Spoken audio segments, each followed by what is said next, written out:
जादू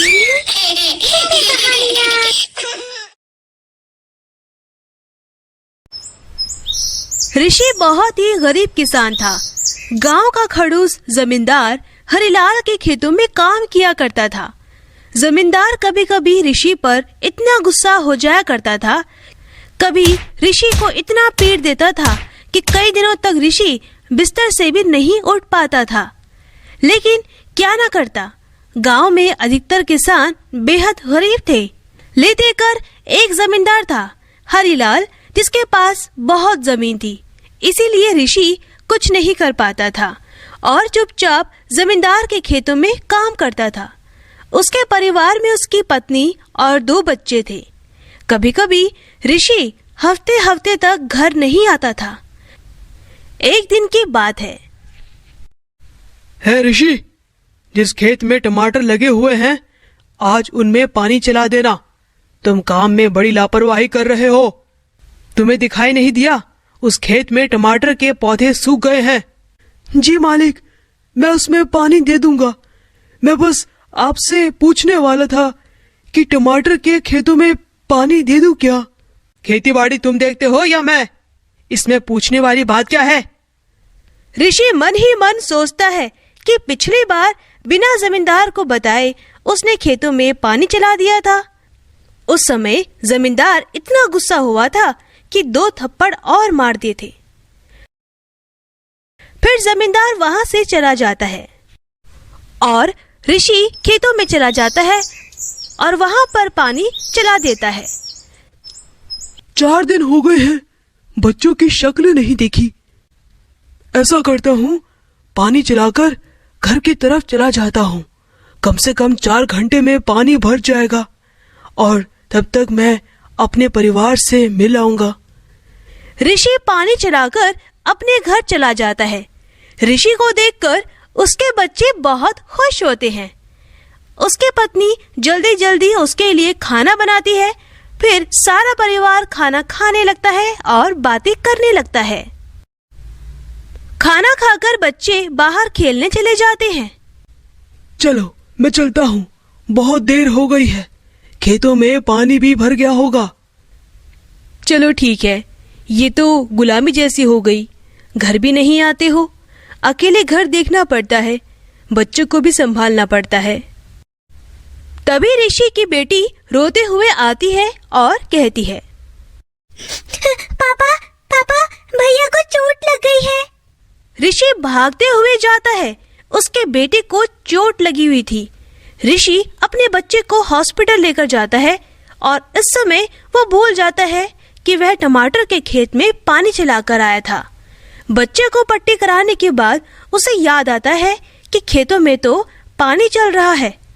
वो तुरंत वहां से भागकर खेतों में जाता है तो देखता है आसपास के खेतों में पानी भर चुका है। टमाटर की फसल तो लगभग पानी में डूब चुकी थी। जब तक जमींदार को कोई ये सब बता देता है, वो भी वहां पहुंचकर सब देखता है। ये क्या है ऋषि? इस तरह से काम करते हो? तुमने तो सारा नुकसान करवा दिया। ये कहकर जमींदार डंडे से ऋषि को मारने लगता है। कामचोर कहीं का, तुझे ये सब ठीक करना होगा। ये कहकर जमींदार वहां से चला जाता है।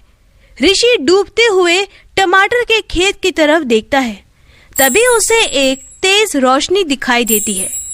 ऋषि खड़ा होता है, फिर देखता है कि वह एक टमाटर का पौधा है और उस पर 2 सोने के टमाटर चमक रहे हैं। वो जैसे ही उन टमाटरों को हाथों से छूता है, उसके सारे घाव भर जाते हैं।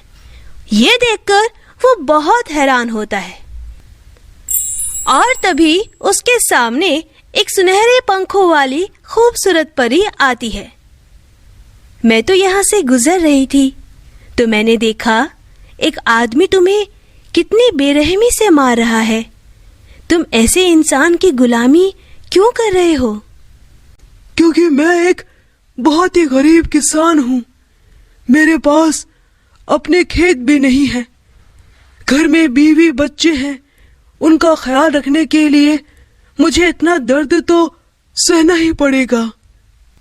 ओह, सुनकर बहुत दुख हुआ, लेकिन किसी की गुलामी करना भी तो गलत बात है। वो तुम्हारी मजबूरी का फायदा उठा रहा है। मैं जानता हूँ, लेकिन कुछ कर नहीं सकता।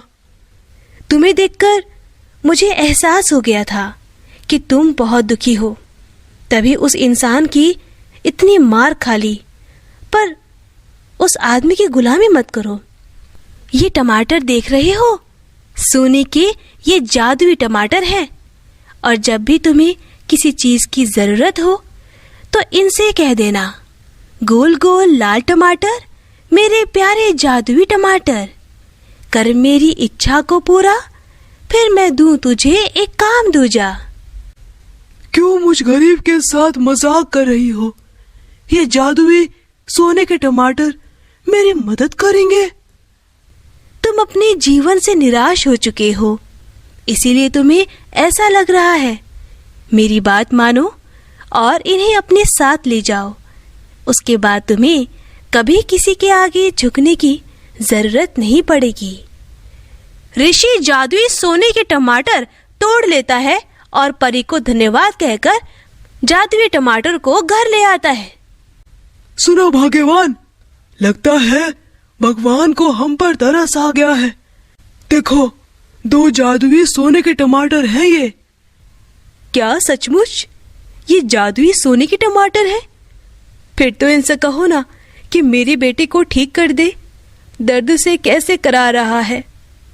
गोल गोल लाल टमाटर, मेरे प्यारे जादुई टमाटर, कर मेरी इच्छा को पूरा, फिर मैं दूं तुझे एक काम दूजा। अचानक से उनका बेटा ठीक हो जाता है। ये तो सचमुच में जादुई सोने के टमाटर हैं। अपना बेटा ठीक हो गया। सुनो, हम अपने हालात भी तो अच्छे कर सकते हैं ना। जरूरी थोड़ी है कि जमींदार के यहाँ काम ही करते रहें। सही कह रही हो। पहले जल्दी से खाना बना दो, बहुत भूख लग रही है। कल सुबह सोचते हैं कि हमें क्या करना है। फिर सब लोग खाना खाकर सो जाते हैं। अगले दिन ऋषि और उसकी पत्नी आपस में बात कर रहे थे। सुनो, हम सबसे पहले अपने हालात ठीक करेंगे। ये कहावत है ना, जब हम ठीक होंगे तभी तो लोगों की मदद कर सकेंगे। हाँ, तुम बिल्कुल सही कह रही हो। उसके बाद ऋषि जादुई सोने के टमाटर से कहता है, गोल गोल लाल टमाटर, मेरे प्यारे जादुई टमाटर, कर मेरी इच्छा को पूरा, फिर मैं दूं तुझे एक काम दूजा। मैं चाहता हूँ कि तुम मेरे इस घर को बड़ा बना दो और मेरे पास बहुत सारी जमीनें हो जिसमें भरपूर फसल हो। और तभी ऋषि का घर बहुत बड़ा हो जाता है और उसके पास बहुत सारी जमीनें भी हो जाती हैं। सुनो, जितने भी किसान जमींदार के यहाँ काम कर रहे हैं, उन्हें अपने खेतों में काम दो और उनके साथ कभी अन्याय मत होने देना। तुमने तो मेरे मन की बात कर दी। तभी ऋषि जमींदार के खेत में काम करते हुए सभी किसानों को बुलाता है और कहता है, भाइयों, अब तुम लोगों को जमींदार के यहाँ गुलामी करने की कोई जरूरत नहीं है। ये बड़े बड़े खेत देख रहे हो तुम, इनमें काम करो, तुमको मैं अच्छा पैसा दूंगा। पर ऋषि, तू तो खुद गुलामी करता था, फिर तेरे पास इतने खेत कैसे आए? मेरे भाइयों, वो कहावत सुनी है ना, आम खाओ गुठलियों के दाम मत गिनो। गुलामी मंजूर है या आजादी से काम करना? सब लोग ऋषि की बात मान लेते हैं। जब जमींदार को पता चलता है तो गुस्से में आता है, और जब उसका और ऋषि का सामना होता है तब, हे, ये बता, तेरे पास ये सब कहां से आया? मेरे पास कहीं से भी आया हो। अब तू पूछने वाला कोई नहीं है और ना मैं तेरा गुलाम हूं। और तू 1 मिनट भी यहाँ खड़ा रहा तो मैं तुझे मार कर भगा दूंगा। सब लोगों के सामने ऋषि को इतना ऊंचा बोलता हुआ देखकर जमींदार वहां से चला जाता है। फिर गांव के सभी गरीब किसान ऋषि के खेतों में काम करने लगते हैं और ऋषि उनको हर महीने समय पर उनकी तनख्वाह दे दिया करता था। धीरे धीरे उनका गांव बदल गया था और गांव में ऋषि का बहुत नाम हो गया था। इसी तरह ऋषि अपने परिवार के साथ हंसी खुशी रहने लगा। तो दोस्तों, अगर आपको हमारी कहानी पसंद आई हो तो इसे लाइक करना और शेयर करना और हमारे चैनल को सब्सक्राइब करना मत भूलना।